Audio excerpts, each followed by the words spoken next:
Hello, welcome to the video for the Jam Breakdown video for January 2016, Zila Part 4. So, the last place we left off was we had our basic game loop. We could shoot stuff, stuff could explode, and it was actually pretty fun. Now, I haven't covered how stuff actually explodes, I just covered killing things. I'm going to cover those things now, but I want to bring up something else. At this point in time,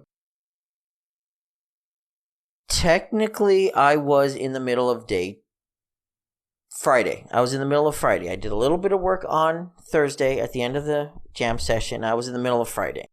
I forgot to note this when I was doing the video. I ended Thursday when I had a basic flocking AI. I got to the point before this last video, I think video 3, where I had characters in the game and they could run away from me and they could get to the exit. I couldn't kill them yet, but they could get to the exit. So I didn't have the user interface set up.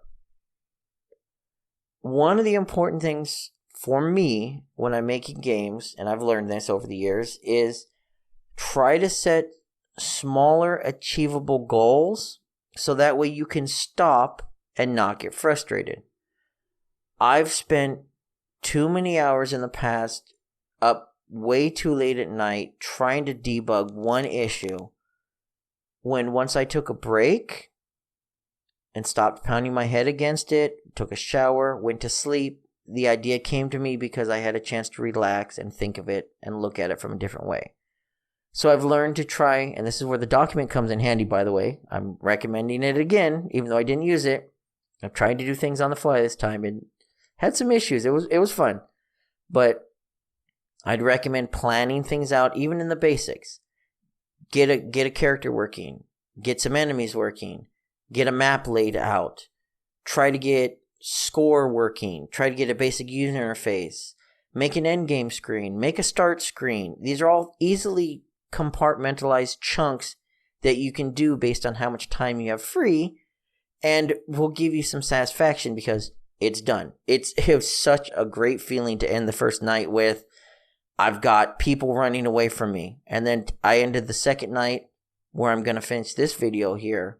I ended the second night with a basic map where I could run around and I could shoot stuff and I could get points. I had basically everything but the sound effects and the intro and the polish done by the end of Friday, which was my goal. I worked hard on it Friday to get something working and completed, so I could spend all day Saturday polishing and just enjoying the day, tweaking it and throwing in blood splatters and stuff like that. So, we are at the point now, let's cover the Destructible Mesh. So, you may have noticed that I have 4 enemies, but when I started the game, I did not add in the other 3 enemy types until Saturday as an extra thing to do. Because of that, I only had 1 Destructible Mesh. And I still only have 1 Destructible Mesh because it uses up more storage space and more memory.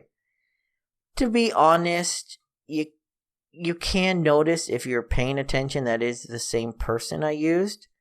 But when you're in the heat of things, especially when you get to the later waves and you have 40 people on the screen you're trying to mow down, it's just a lot of fun seeing stuff explode.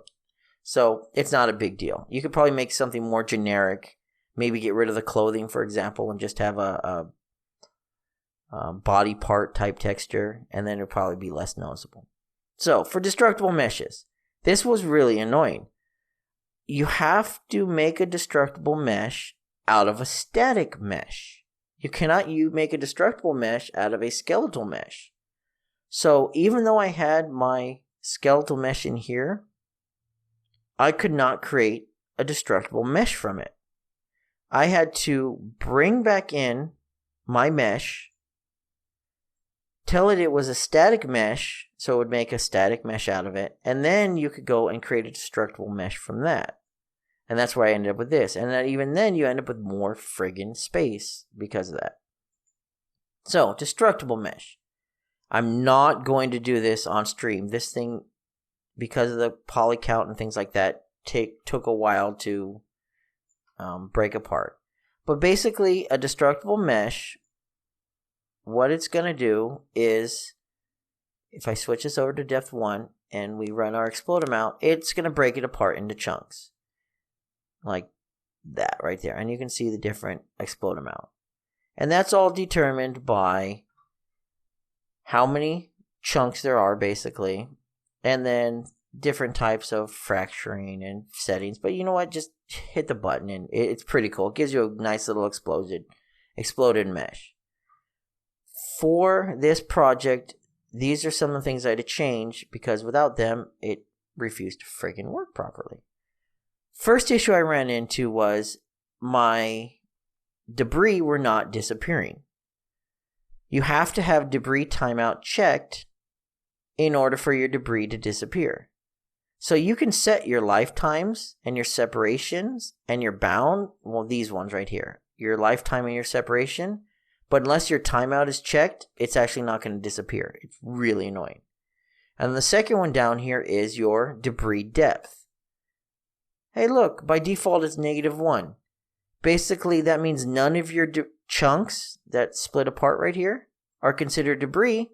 And if none of them are considered debris, none of them time out. That's awesome. So that has to be set to 1 because that's set to my depth right here. So that was another annoying thing I had to figure out. Now the cool thing is, if we go into here, there are 7 materials here. If we were to pull up our character itself and look at it, you're going to notice there is 6, 0 through 5 elements. When you have a destructible mesh, it adds a new one, which is the inside, the broken part, right there. All I did for this was, again, use the default engine content. I made a little quick material, not metallic, a little bit rough. I used some engine content noise mixed in with red. We have this weird looking little red and black texture. And that's what I used for the insides. It's not the best, but hey, it does the part. It looks pretty cool when they explode. And that's it. That gives me a little destructible mesh, and that's what I'm used to explode. Now, you can't really spawn a destructible mesh when you are in here and then in here. For the spawning of the actor, you have to spawn an actor. So it's pretty easy. All you have to do is you can create a new blueprint class. There is one called a destructible actor, and that's what I did here. The destructible actor is pretty simple. All it is a destructible component. You assign your destructible mesh to it. You can change some settings if you want, and it's now an actor that basically has a collision volume and it can be counted as a destructible actor. This right here is something that I had to add in. Something I found out was, let's go ahead and do this, and that's not going to work for the other thing, but basically my destructible actor, even though my mesh was being destroyed in here, my destructible component and my destructible mesh was being destroyed and removed, my destructible actor was actually staying on the screen. Invisible because most of the parts were removed, but it was still on the screen. And because it was still on the screen, it was taking up CPU resources. So I noticed somewhere around wave 4, after I've spawned 100, 150 things or so, I'd have a bunch of destructible actors in here still taking up resources, and my computer just would start chunking. So what I did as a workaround is basically 5 seconds, 3 seconds, after the destructible actor is spawned, it goes ahead and destroys itself. That's it. So it's going to spawn the destructible actor. I'm going to use damage to make it blow up. And then 3 seconds later, I'm going to go ahead and destroy the actor itself. Now this right here is something pretty simple. It is just a scene component, which is this, which is just simply a component that has a transform on it. It's a dummy. But it's useful if you need to put something somewhere and you need a reference to it. So my character here, for example, has 2 of them, laser point 1 and laser point 2. It's basically meant to mimic a pair of eyes on the front. And I use that for reference for starting my beam. for my destructible actor, I have it on the ground, and basically that is where I'm using as a reference to spawn my decal. Where is my decal spawn point? And then I go ahead and spawn the decal right there, which is our little blood splatter. So that is how our destructible actor and our destructible mesh works when we need it in the game. And of course, you could destroy things, they could fall over, but I thought it'd be about, 6 or 7 hours into making the game, somewhere around Thursday night, I decided I'm just going to make this as amusing as possible of a game. Fun and outrageous, which went into the later part with the sound. But it's why the destructible gibs and blood just makes it so much more amusing. So, at this point in time in the game, basic map, I can move, I can shoot, I can blow stuff up, I can have a lot of fun. We need some way of keeping track of points and score. We need a basic user interface. So, pretty simple, I created a player HUD. Now, this should be pretty simple. I've done plenty of videos on UMG, so I'll just cover the basics, and I'll cover this down here, which I thought was a lot of fun. I wanted to inflect that little bit of humor. So, while I was designing this, I came across, because originally this was, like people and how many people you've killed. And I thought killed, even though you're killing things in a fantastically amusing fashion, I thought killed was a little harsh.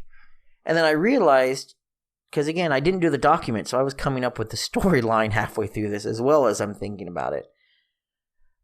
You're a button who's there to be customer service. So I thought it would be funny, basically, to when you switch it around where you basically are hunting down people, that you are basically giving them customer service. So that's why I came across this here. These are customers waiting to be served, customers you've serviced, which are killed, and then unfulfilled customers once you got away. So I just slapped that in. I gave it a little bit of a flair. That's why you see this little bit of a, background. I didn't want it to be nothing. So I just, a little bit of a visual flair because I am not an artist. Slap some text on the top, and then slap this little thing on the bottom. Now that little thing on the bottom I talked about earlier, it's a multiplayer. I have been playing way too much Diablo 3 on my console with my family lately. And one of those little catches or keys, I can't remember what it's called, but incentives to play and to keep moving and to keep doing stuff is their little kill timer. You get bonuses to experience if you continue a kill counter. And the higher it gets, you get more things like you might get Massacre and then Brutal Massacre and Supreme Massacre.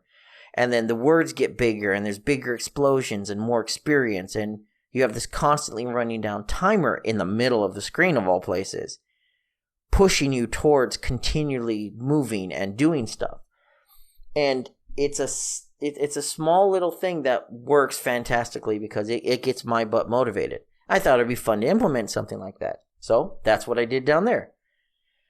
I wanted to originally have words pop up and like big giant fonts and screen shaking and stuff like that, but I decided I was going to keep that last day, not to do extra stuff, and those are things I could add on later. I just wanted good enough and to have a nice, solid, packaged, working project within a short amount of time. So I got the basics working. So this is pretty simple. It's just a number, which I have bound to a variable called Killstreak text. And then I have a progress bar down here, which is Killstreak %. If we look at the HUD itself, I tried to do something a little bit different. When I talked about earlier about doing the interfaces, I created an interface for the interface called the Player HUD interface. And what this does is it has 6 functions that basically allow me to access the HUD from anywhere and tell it to do things. Now, it's technically the same as getting the HUD, casting to the player HUD widget type, and then running the function. It's just one less node because you're not casting. And I thought that was kind of cool. I thought it would be something fun to try. And one thing I found that was nice is because these are blueprint interfaces, as long as it implements the blueprint interface here, you're guaranteed to have it to react to it and for them to be here, which means spelling and searching and all of those things are really simple because these are all going to show up. Like if I pull this one up, these all show up in the add event section on here. And then when I am inside of the, let's see, I think it's the controller. Where is my character? It was the survive. No, okay, it was inside of the character. This is another example of when this should have been in the enemy, but I didn't. It is right here, survivor killed. So what I'm doing is I'm getting the game state and telling it the survivor was killed and passing the score value. And then my game state right here is, where is it at? Event graph. And then we have survivor killed. And all it's doing is this stuff right here, which is another function. It's handling the survivor killed, which is right here, the player HUD widget, which is update survivors remaining, player HUD widget, update survivors killed, player HUD widget, update score.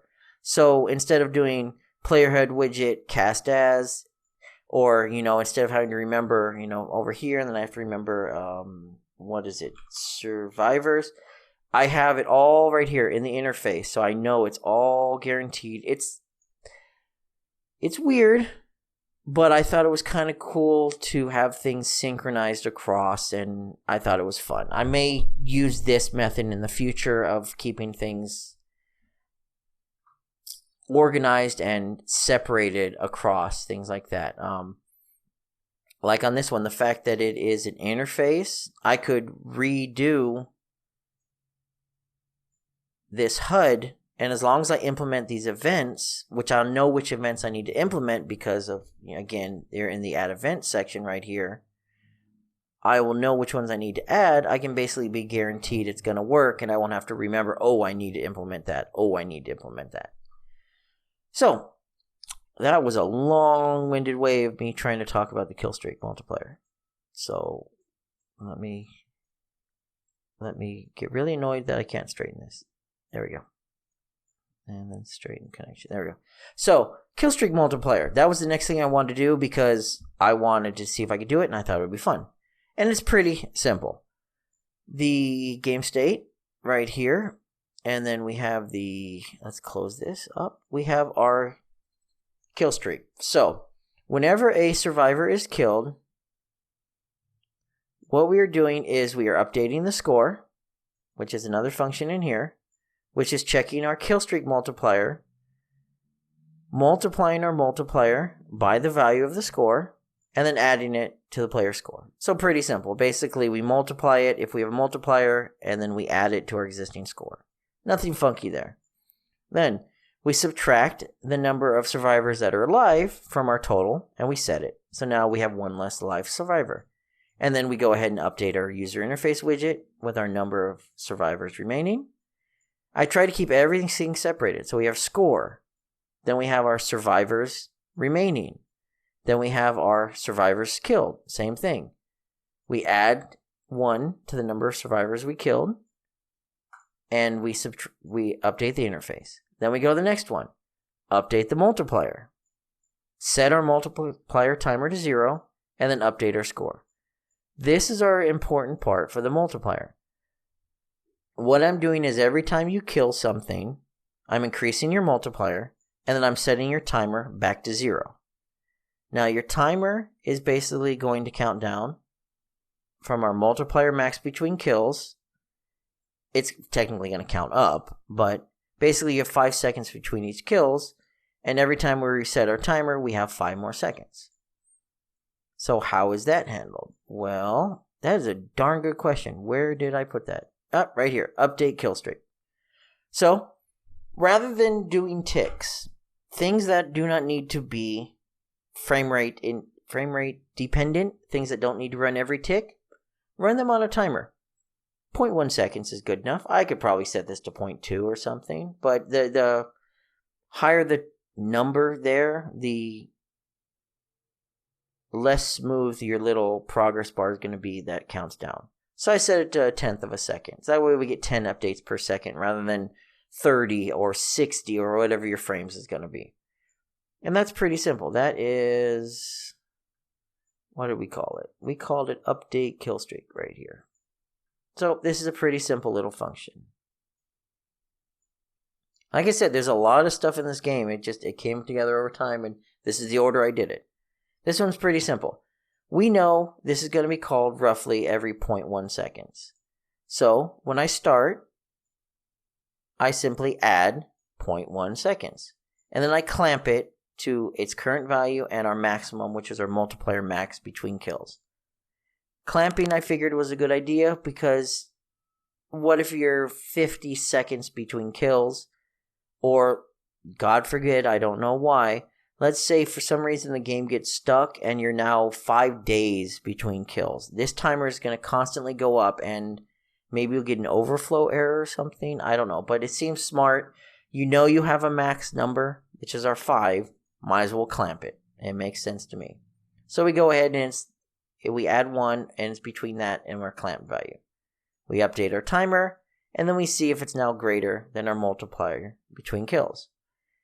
If it is, we go ahead and set our Killstreak Multiplier back to 1. If it's not, we go ahead and update the Killstreak widget with our multiplier. And then we update the timer with a multiple of our division. Basically our timer, which is 1 second, let's say for example, divided by multiples between kills, which would be 5, which would give us 20%. We subtract 1 from that because our progress bar is between 0 and 1, and we actually want to flip it. Because if we do this, show you what happens. Now you notice the bar in the bottom right. It is solid blue. Bing bong. Bing bong. Customers need assistance on floor 1. You're going to notice what it's counting up. That's not what we wanted. That's because we're getting our value here, which is going to be over 1, and we actually want it to be below 1, so we're subtracting 1. It's one of those little bug things that pops up. Well, not bug, but design things that pop up. So that right there is how our multiplier counter works. And as you noticed, when it's working properly, we have an empty bar. And bing bong. Bing bong. Customers need assistance on floor 1. A little times 2, it counts down. We shoot her. Times 3, and it counts down. It's not a lot of code, but I think it's a pretty cool little effect for a little bit of time. And once that was put in and I started having a multiplier, I was like, okay, well, we need a score. Score is pretty simple. It's just a text block. It's bound to score text. Our game state simply has a function called survivor killed or survivor escaped, usually the killed one. And like we already discussed in here, at the end, we have our update score, which basically takes our score every time someone killed and updates the widget. That's it. Nothing fancy. Now you may have noticed, I decided on this one that I was going to use my game state to basically be a intermediary or to handle events in the game. Why? I thought it would be fun and easy to do. That's basically it. I've been slowly moving to trying to use different ways of learning things. And apparently right now I'm reorganizing code because I thought it would be fun. So I use the game state because a video I covered, don't have to use it. Let's see. We could have survivor killed be handled in the player. The survivor escaped could be handled in the exit event, or the when the character leaves, they could handle themselves escaping and update things appropriately. The begin play could be, obviously not begin play, never mind, I take that back. Survivor spawned could be handled by the spawner itself or the spawn manager. Handling game over, maybe the spawn manager could keep track of the spawns. But I decided to have the game state keep track of everything, rather so it's in one place. My game state knows how many are alive, how many are killed, how many escaped, my score, my multiplier, things like that. Since the game state is reset between each level load. The game state is tied to that level. I figured it was a good place to put it, so because these are things that are unique to this level itself. So it was a design choice. And because I could use interfaces right here, my game state interface, it was pretty simple. I could just do, we did the controller, right? There we go.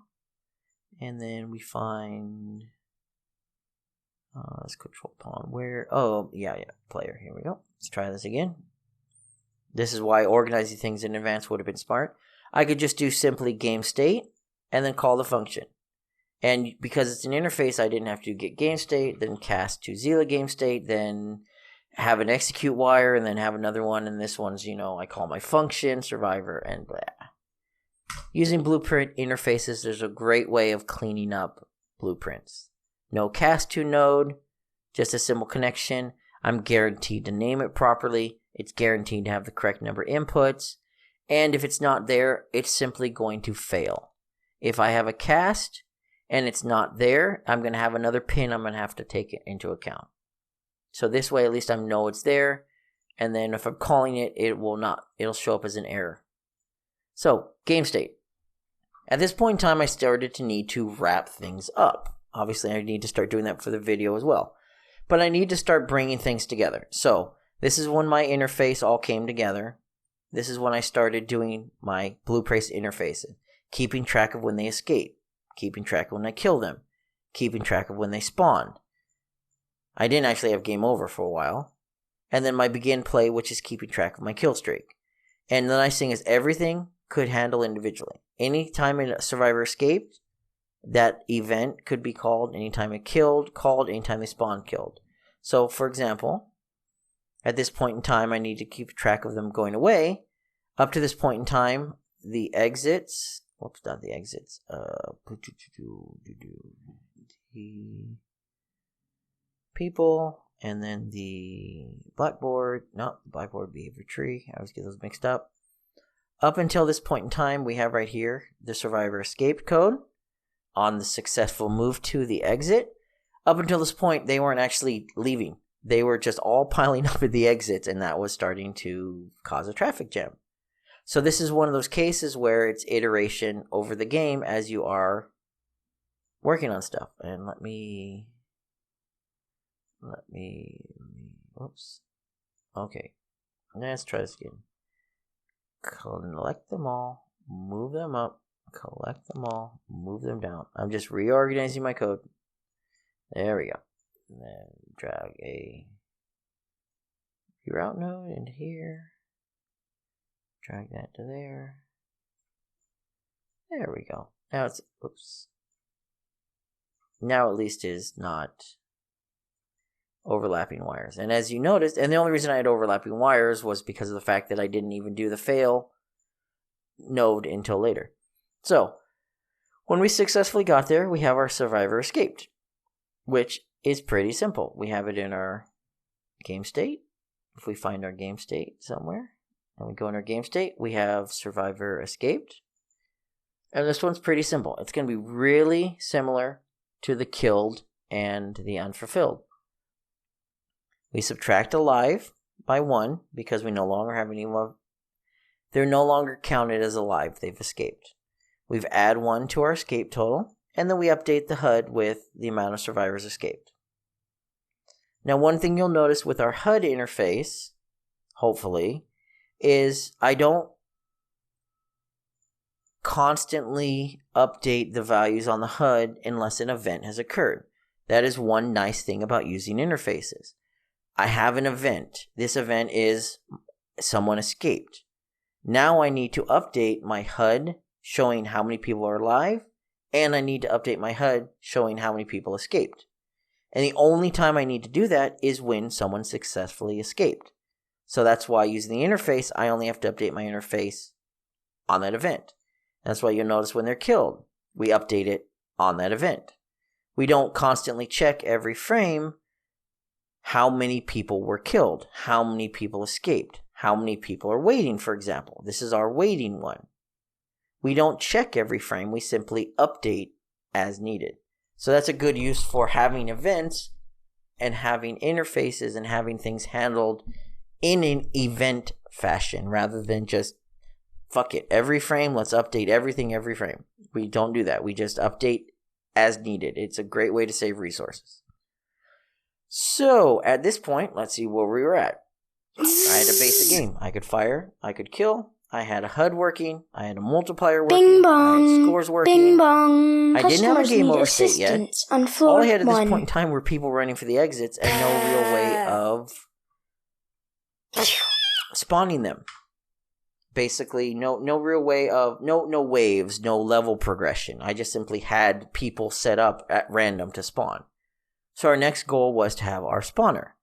So this is our spawner. And you know what? Actually, I'm going to leave it here. We're looking at about 30 minutes.